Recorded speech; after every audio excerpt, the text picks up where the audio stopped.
বারুদের গন্ধে ভারী হয়ে ওঠা মধ্যপ্রাচ্যের আকাশে এখন ক্ষমতার পালাবদলের এক নতুন ও ভয়ঙ্কর ঝড়ের পূর্বাভাস। ইসরায়েল এবং মার্কিন যুক্তরাষ্ট্রের নজিরবিহীন সামরিক ও অর্থনৈতিক চাপের মুখে দাঁড়িয়ে ইরান আজ তার ইতিহাসের অন্যতম কঠিন অস্তিত্ব সংকটের মুখোমুখি। আর ঠিক এই চরম উত্তেজনাকর মুহূর্তে তেহরানের বুক বাঁচাতে সবচেয়ে বড় সামরিক ও কূটনৈতিক ঢাল হিসেবে আবির্ভূত হচ্ছে ভ্লাদিমির পুতিনের রাশিয়া। গোপন গোয়েন্দা তথ্য বিনিময়, সাইবার নিরাপত্তা জোরদার থেকে শুরু করে আধুনিক সুখোই 35 যুদ্ধ বিমান এবং S-400-এর মতো অত্যাধুনিক আকাশ প্রতিরক্ষা ব্যবস্থা ইরানের হাতে তুলে দেওয়ার রাশিয়ার উদ্যোগ পুরো উপসাগরীয় অঞ্চলের সমীকরণ রাতারাতি পাল্টে দিচ্ছে।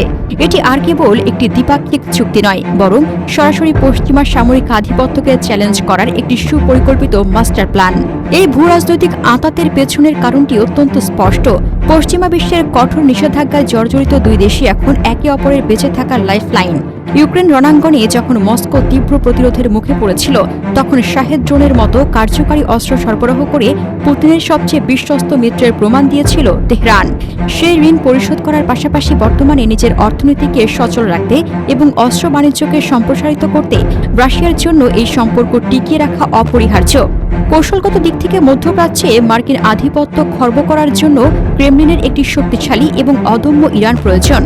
তেহরান যদি কোনোভাবে সামরিক বা রাজনৈতিকভাবে পরাস্ত হয়, তবে সিরিয়া, ইরাক এবং ভূমধ্যসাগরীয় অঞ্চলে রাশিয়ার দীর্ঘদিনের বিনিয়োগ ও প্রভাব তাসের ঘরের মতো ভেঙে পড়বে। এছাড়া মস্কো থেকে ভারত মহাসাগর পর্যন্ত বিস্তৃত international north south transport corridor বা আন্তর্জাতিক বাণিজ্য রুট সচল রাখার স্বার্থেও ইরানের ভৌগোলিক অখণ্ডতা রক্ষা করা পুতিনের জন্য এখন জাতীয় নিরাপত্তার শামিল। মস্কো এবং তেহরানের এই গভীর সামরিক মেলবন্ধনে তীব্র উদ্বেগ জানিয়েছে পেন্টাগন ও ন্যাটো জোট। ওয়াশিংটন এই জোটকে বৈশ্বিক স্থিতিশীলতার জন্য প্রধান বাধা হিসেবে চিহ্নিত করেছে।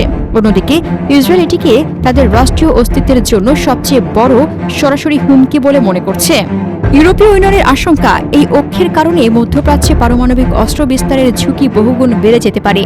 তবে সৌদি আরব সহ উপসাগরীয় আরব রাষ্ট্রগুলো নিজেদের নিরাপত্তা নিশ্চিত করতে কোনো এক পক্ষে সরাসরি যোগ না দিয়ে এই স্নায়ুযুদ্ধে অত্যন্ত সতর্ক এবং ভারসাম্যপূর্ণ কূটনৈতিক অবস্থান বজায় রাখছে। এখন মূল প্রশ্ন হচ্ছে, রাশিয়া কি সত্যি একটি পুরোদস্তুর যুদ্ধ থেকে ইরানকে বাঁচাতে সক্ষম? ইউক্রেন ফ্রন্টে মস্কো নিজেই বিপুল অর্থ, সেনা এবং সরঞ্জাম ব্যয় করছে। সামরিক বিশ্লেষকদের মতে দুই ফ্রন্টে একই সাথে সমান শক্তি নিয়ে লড়াই করার মতো লজিস্টিক সক্ষমতা ক্রেমলিনের এই মুহূর্তে নেই। পুতিন হয়তো জাতিসংঘে ভেটো ক্ষমতা প্রয়োগ, স্যাটেলাইট ইন্টেলিজেন্স এবং উন্নত সমরাস্ত্র দিয়ে তেহরানের প্রতিরক্ষা দেওয়াল মজবুত করবেন, কিন্তু সরাসরি সংঘাতে রুশ সেনা পাঠানোর সম্ভাবনা একেবারেই ক্ষীণ। যদি চূড়ান্ত সংঘাত বেঁধে যায়, তবে এই প্রক্সি লড়াই খুব সহজেই একটি আঞ্চলিক মহাযুদ্ধের রূপ নেবে, যা বিশ্ব অর্থনীতিকে খাদের কিনারায় ঠেলে দেওয়ার পাশাপাশি আন্তর্জাতিক সীমানার মানচিত্রকেও চিরতরে বদলে দিতে পারে।